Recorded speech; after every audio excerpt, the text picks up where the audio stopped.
Greetings everyone students, commerce with difference classes में एक बार फिर से आपका स्वागत है।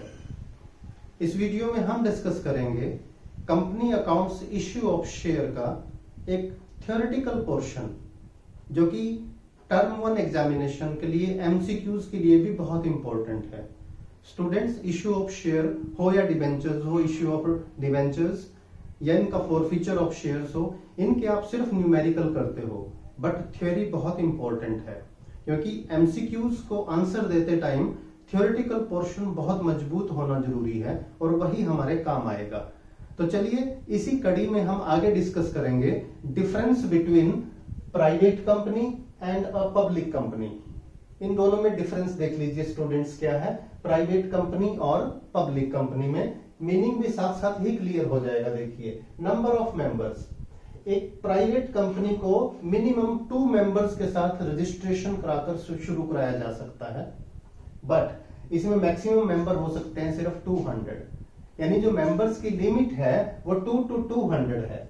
बट एक पब्लिक कंपनी देखिए, मिनिमम 7 मेंबर्स, यानी एक पब्लिक कंपनी का रजिस्ट्रेशन कराने के लिए हमें कम से कम 7 मेंबर्स चाहिए और मैक्सिमम नो लिमिट हजारों लाखों करोड़ों मेंबर्स हो सकते हैं in proportion to the shares of the company. जितने कंपनी के शेयर्स हैं उसके प्रोपोर्शन में उसके मेंबर्स हो सकते हैं। तो ये क्लियर हो गया स्टूडेंट्स।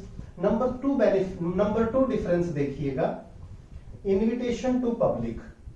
अब आप देखिए, जितनी भी कंपनीज होती हैं इनमें शेयर कैपिटल होती है स्टूडेंट्स, यानी ये कैपिटल का पैसा इकट्ठा करते हैं शेयर्स को ऑफर करके पब्लिक को।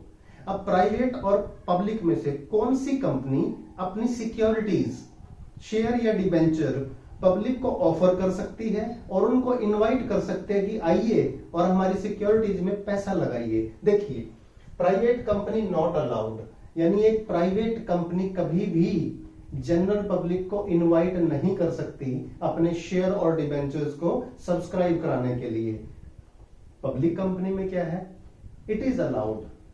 एक पब्लिक कंपनी अपने शेयर को इश्यू करने के लिए, ऑफर करने के लिए, अपनी सिक्योरिटीज को ऑफर करने के लिए जनरल पब्लिक को इनवाइट कर सकती है और बहुत सारा फंड्स इसी से इकट्ठा करती हैं public companies.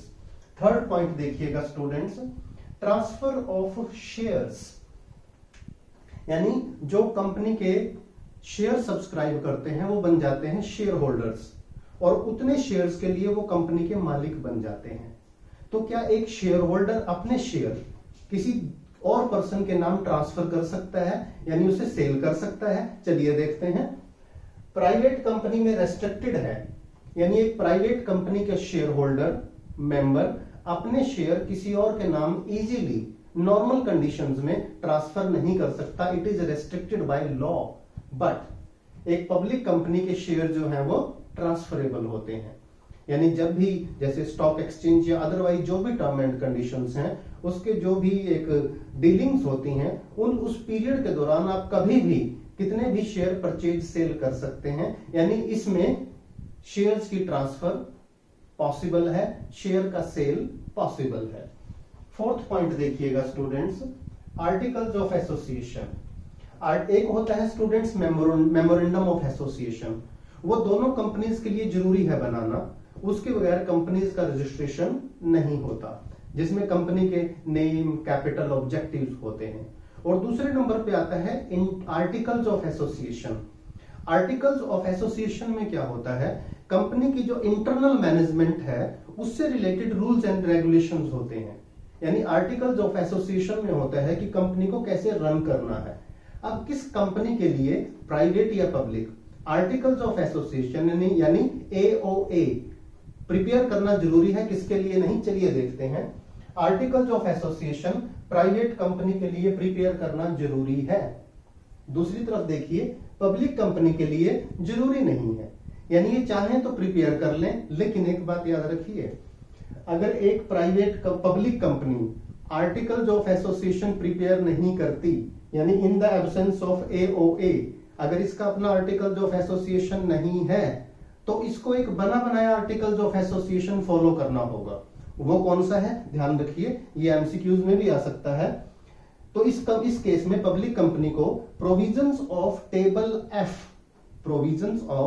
Table F of Schedule 1 given in Companies Act 2013 shall apply। यानी आर्टिकल्स ऑफ एसोसिएशन में डिफरेंट प्रोविजंस होते हैं। अगर एक पब्लिक कंपनी के पास आर्टिकल्स ऑफ एसोसिएशन नहीं है तो इसको टेबल एफ क्या है, शेड्यूल 1 ऑफ कंपनीज एक्ट 2013 में दिया हुआ है, उस पर वो सारे नियम लागू होंगे, उसे वो टेबल के प्रोविजंस फॉलो करने होंगे। फिफ्थ पॉइंट देखिए स्टूडेंट्स, नंबर ऑफ डायरेक्टर्स।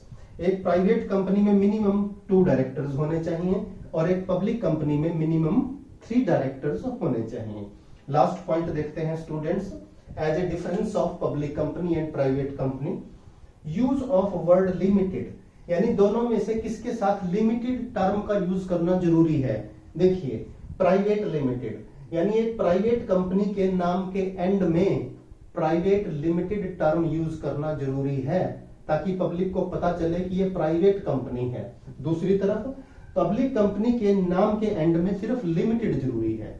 यानी स्टूडेंट्स याद रखिए, अगर किसी कंपनी के नाम के साथ लिमिटेड है तो आप समझ जाइए कि वो एक पब्लिक कंपनी है, और उसके नाम के एंड में अगर प्राइवेट लिमिटेड है तो अंडरस्टूड है वो एक प्राइवेट कंपनी है। तो ये कुछ कॉमन से डिफरेंस थे। इसके अलावा और भी पॉइंट हैं डिफरेंस के, जैसे मैं एक बता दूं स्टूडेंट्स, जैसे ही एक प्राइवेट कंपनी का रजिस्ट्रेशन होता है तो ये तुरंत अपना बिजनेस स्टार्ट कर सकती है, लेकिन एक पब्लिक कंपनी को उसके बाद बिजनेस स्टार्ट करने के लिए एक लेटर लेना होगा, वो है letter of commencement of business. उसके बाद ही एक पब्लिक कंपनी अपना बिजनेस स्टार्ट कर सकती है। तो स्टूडेंट्स उम्मीद है आपको ये डिफरेंस प्राइवेट कंपनी और पब्लिक कंपनी का क्लियर हुआ होगा। वीडियो अच्छा लगे तो लाइक करें, फ्रेंड्स के साथ शेयर करें, और चैनल अभी तक सब्सक्राइब नहीं किया तो चैनल को सब्सक्राइब जरूर कीजिए। Stay connected with commerce with difference classes.